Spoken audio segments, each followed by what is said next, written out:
সুপ্রিয় দর্শক, আসসালামু আলাইকুম। লাকি কুকিং হাউসের পক্ষ থেকে সবাইকে শুভেচ্ছা জানাচ্ছি নতুন একটি এপিসোডে। আজ তৈরি করে দেখাবো দারুণ মজার এবং সুস্বাদু একটি স্ন্যাক্স রেসিপি, চিকেন ব্রেড বল।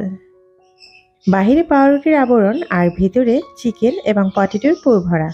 এটা খেতে কিন্তু ভীষণ মজার আর তৈরি করা একদমই সহজ। আপনারা চাইলে এটা বাচ্চাদের টিফিনে এবং বিকেলের চায়ের নাস্তাও ঝটপট তৈরি করে দিতে পারেন। আর এটা আপনারা তৈরি করে সংরক্ষণও করতে পারেন। আমি কি উপকরণগুলো নিয়েছি সেটা একটু দেখিয়ে দিচ্ছি। চিকেন নিয়েছি, সিদ্ধ করে সেটাকে ছোট ছোট টুকরো করে নিয়েছি। এখানে আপনারা চাইলে চিকেনের কাঁচা কিমাটাও ব্যবহার করতে পারেন, তবে আমার কাছে এটা সিদ্ধ কিমা দিয়ে করতেই ভালো লাগে। এরপর একদম ছোট ছোট কিউব করে আলু কেটে নিয়েছি। এরপর নিয়েছি হাফ কাপ পরিমাণ পেঁয়াজ কুচি, আর সেই সাথে নিয়েছি কয়েকটি কাঁচামরিচ। নিয়েছি আদা রসুন বাটা। রসুন বাটা নিয়েছি 1 টেবিল চামচ, আদা বাটা নিয়েছি হাফ চা চামচ, আর পেঁয়াজ বাটা নিয়েছি 2 চা চামচ। এরপর গাজর কুচি নিয়েছি, লাগবে একটি ডিম, আর সেই সাথে নিয়েছি কিছুটা কাঁচামরিচ কুচি করা, আর লাগবে ব্রেড ক্রাম। আপনারা এটা টোস্ট দিয়েও তৈরি করতে পারেন, আর মূল উপকরণ হিসেবে ব্রেড তো থাকছেই। প্রথমে আমি ডিমটাকে একটু ফেটিয়ে নিচ্ছি। আপনারা চাইলে ডিমের মধ্যে হালকা একটু লবণ কিংবা চিনিও অ্যাড করতে পারেন, তবে আমি কিছুই ব্যবহার করছি না। চুলায় একটি প্যান বসিয়ে দিয়েছি। এরপর দিয়ে দিচ্ছি রান্নার রেগুলার তেল। এখানে তেলটা খুব বেশি একটা ব্যবহার করব না, আমি এখানে 3 টেবিল চামচের মতো তেল ব্যবহার করেছি। এরপর দিয়ে দিয়েছি পেঁয়াজ কুচি আর কাঁচামরিচ ফালি করা। এখানে আপনারা ঝালটা আপনাদের ইচ্ছে অনুযায়ী ব্যবহার করবেন। যদি বাচ্চাদের টিফিনের জন্য তৈরি করতে চান, তাহলে যদি আপনার বাচ্চা ঝাল খেতে না পারে সেক্ষেত্রে ঝালটা একটু কমিয়ে নেবেন। আমি পেঁয়াজ এবং মরিচটা একটু ভেজে নিয়েছি। এরপর দিয়ে দিচ্ছি বাটা মশলাগুলো। পেঁয়াজ বাটা দিয়েছি, আবারও বলে দিচ্ছি, পেঁয়াজ বাটা দিয়ে দিচ্ছি 2 চা চামচ পরিমাণ, রসুন বাটা দিয়েছি 2 চা চামচ পরিমাণ, আর আদা বাটা দিয়েছি 1 চা চামচ পরিমাণ। সমস্ত উপকরণগুলো একটু ভেজে নিতে হবে যেন কাঁচা গন্ধটা না থাকে। যেহেতু এটা আমরা খুব বেশি সময় ধরে রান্না করব না, তাই চেষ্টা করব মশলাটা একত্রে ভেজে নেওয়ার জন্য। দিয়ে দিচ্ছি লবণ পরিমাণ মতো। এরপর দিয়ে দিচ্ছি হলুদ গুঁড়ো 1 চা চামচ পরিমাণ। এরপর দিয়ে দিচ্ছি জিরা গুঁড়ো হাফ চা চামচ পরিমাণ। সামান্য একটু পানি অ্যাড করে দেব যেন মশলাটা পুড়ে না যায়। এরপর দিয়ে দিব গরম মশলা গুঁড়ো হাফ চা চামচ পরিমাণ। এরপর দিয়ে দিব তেজপাতা গুঁড়ো 1 পিঞ্চ, তবে আমি এখানে সব কিছু কিন্তু গুঁড়ো মশলা ব্যবহার করছি। আপনারা এখানে আস্ত মশলাটাও ব্যবহার করতে পারেন। সেই ক্ষেত্রে আপনারা এই বলটা তৈরি করার সময় মশলাগুলোকে তুলে ফেলবেন। মশলাগুলো ভাজা হয়ে গেলে অ্যাড করে দিচ্ছি মাংসের কিমাটা। মাংসটা কিন্তু আমি হালকা একটু লবণ দিয়ে ভালো করে সেদ্ধ করে নিয়েছি। সেদ্ধ করে আমি হাড়গুলোকে আলাদা ছাড়িয়ে নিয়েছি। এরপর মাংসটা এভাবে ছোট ছোট টুকরো করে ছিঁড়ে নিয়েছি। সামান্য একটু পানি অ্যাড করে দিয়েছি। এরপর মাংসটাকে ভালো করে ভাজি করে নিচ্ছি। যেহেতু আমাদের মাংসটা আগে থেকেই সেদ্ধ করা, তাই এটা সেদ্ধ করার কোনো ভয় নেই। দিয়ে দিচ্ছি সামান্য একটু টেস্টিং সল্ট। আপনারা চাইলে এটা স্কিপ করতে পারেন, তবে টেস্টিং সল্টটা দেওয়ার কারণে এর খাবারটা কিন্তু অনেক টেস্ট হয়। এরপর দিয়ে দিচ্ছি কিউব করে কেটে রাখা আলু কুচি। আলুটা আমি ছোট ছোট কিউব করে কেটেছি, একদম ছোট, যতটা সম্ভব মিহি করে কাটার চেষ্টা করেছি।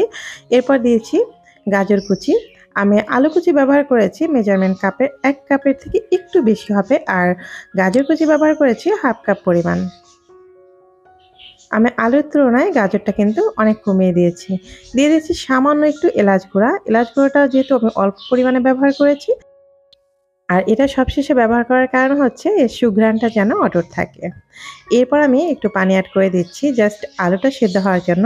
আলুটা সেদ্ধ হতে খুব বেশি একটা পানির প্রয়োজন হবে না, আলু এবং গাজরটা যেন ভালোভাবে সেদ্ধ হয়ে যায়। তো দেখতেই পাচ্ছেন আমার কিন্তু এটা অলমোস্ট সিদ্ধ হয়ে গেছে। আমি জাস্ট 5 মিনিটের মতো রান্না করে নিয়েছি। সবশেষে অ্যাড করে দিচ্ছি ম্যাগি মশলা। এটা আপনারা চাইলে স্কিপ করতে পারেন, তবে এটা ব্যবহার করলেও কিন্তু খাবারটা খেতে বেশ ভালোই লাগবে। আমার কিন্তু ভিতরে পুরটা রেডি হয়ে গেছে। আমি পুরটাকে বেড়ে নিয়েছি। এরপর হচ্ছে বলগুলো তৈরি করার পালা। আগে থেকে তো ডিমটা ফেটিয়ে রেখেছিলাম, আর ব্রেডের আপনারা চাইলে এই চারিপাশটা কেটে নিতে পারেন, তবে আমি এটা কাটবো না। ফেলে দেওয়ার কোনো দরকার নেই, যেহেতু আমরা এটা সহজেই তৈরি করতে পারছি তাহলে ফেলে কেন দিব। এই কারণে আমি এটা কিন্তু ফেলে দিচ্ছি না। তো আমি এখানে পরিষ্কার পানি নিয়েছি, পানির মধ্যে ব্রেডটাকে সম্পূর্ণভাবে চুবিয়ে নিয়েছি। এরপরে হাত দিয়ে চেপে চেপে পানিগুলোকে সম্পূর্ণ পানিটা চেপে ফেলে দিয়েছি। এখন আমি ঠিক মাঝ বরাবর পুরটাকে দিয়ে দিচ্ছি।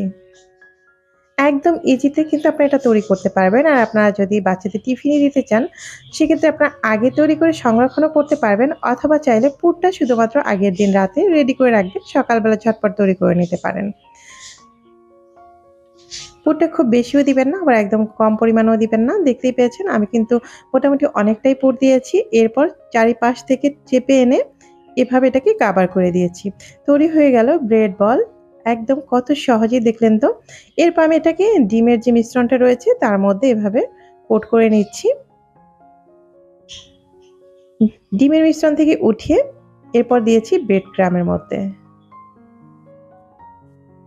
ভালো করে ব্রেড ক্রাম্ব দিয়ে এটাকে গড়িয়ে নিতে হবে। তো আপনারা হাতের কাছে যদি ব্রেড ক্রাম্ব না থাকে, আমাদের বাসায় কিন্তু অ্যাভেলেবেল টোস্ট তো থাকেই।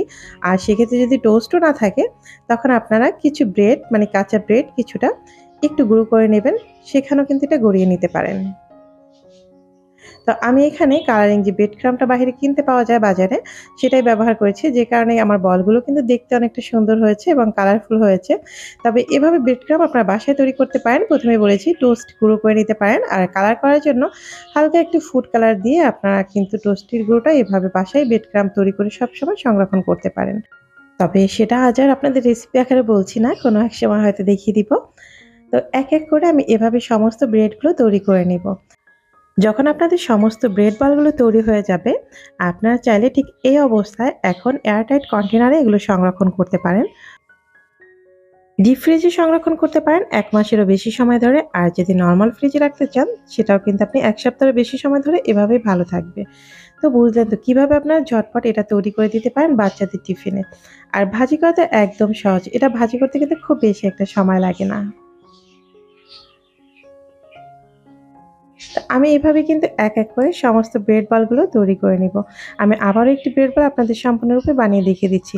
এটা যখন তৈরি করবেন তখন কিন্তু হাত দিয়ে একটু চেপে চেপে গোল শেপটা দেওয়ার চেষ্টা করবেন। আপনি হাত দিয়ে যতটা গোল করতে চাইবেন এটা কিন্তু ঠিক ততটাই গোল হয়ে যাবে, যেহেতু ব্রেডটা আমরা পানিতে ভিজিয়ে নিয়েছি। দেখতে কতটা সুন্দর মনে হচ্ছে কি জানেন, লাড্ডুর মত, তাই না? আর এটা ঠিক লাড্ডুর থেকেও কিন্তু খেতে অসাধারণ। আমি চুলায় পর্যাপ্ত পরিমাণ তেল গরম করে নিয়েছি। এটা কিন্তু খুব বেশি একটা গরম করবেন না। তেলটা গরম করে চুলার হিটটা কিন্তু আমি একদম কমিয়ে দিয়েছি। দেখতেই পাচ্ছেন চুলার হিটটা কিন্তু একদম কমে আছে। এখন হাঁডিতে দেওয়া রয়েছে। যদি খুব বেশি স্পিড থাকা অবস্থায় আপনি ব্রেড বলগুলো তেলের মধ্যে ছেড়ে দেন, তাহলে কিন্তু দেওয়া মাত্রই এটা পুড়ে যাবে এবং কালারটাও নষ্ট হয়ে যাবে। আর এই এত সুন্দর লাড্ডুর মতো কালারটা কিন্তু আর থাকবে না। আর এটা হতে কিন্তু খুব বেশি একটা সময় লাগবে না। আমি কিন্তু চুলার আঁচটা অলরেডি বন্ধ করে দিয়েছি। প্রায় ২ মিনিটের মতো এটা ভেজে নিয়েছি একদম মিডিয়াম আঁচে। কালারগুলো কিন্তু অটুট রয়েছে, একটুও নষ্ট হয়নি। আর ভেতরটাও কিন্তু একদম পারফেক্টভাবে হয়ে গেছে। তো ঝটপট এভাবে কিন্তু ব্রেড বলটা আপনারা তৈরি করে নিতে পারেন, আর বাচ্চাদের টিফিনেও এটা রেডি করে দিতে পারেন। তো বন্ধুরা, আমার আজকের রেসিপিটি কেমন লাগলো সেটা কিন্তু কমেন্ট বক্সে জানাতে ভুল করবেন না। আর রেসিপি ভালো লাগলে অবশ্যই ভিডিওটিতে একটি লাইক দিয়ে চ্যানেলটি সাবস্ক্রাইব করে পাশে থাকা বেল বাটনটি অন করে যাবেন। এতে করে আমার নিত্য নতুন ভিডিওগুলো সবার আগে আপনার কাছে পৌঁছে যাবে। তো আমার সহজ সহজ রেসিপিগুলো পেতে অবশ্যই চ্যানেলটি সাবস্ক্রাইব করতে ভুল করবেন না। আজ এই পর্যন্তই, দেখা হবে নতুন কোনো ভিডিও নিয়ে। ততক্ষণ ভালো থাকবেন, সুস্থ থাকবেন। আল্লাহ হাফিজ।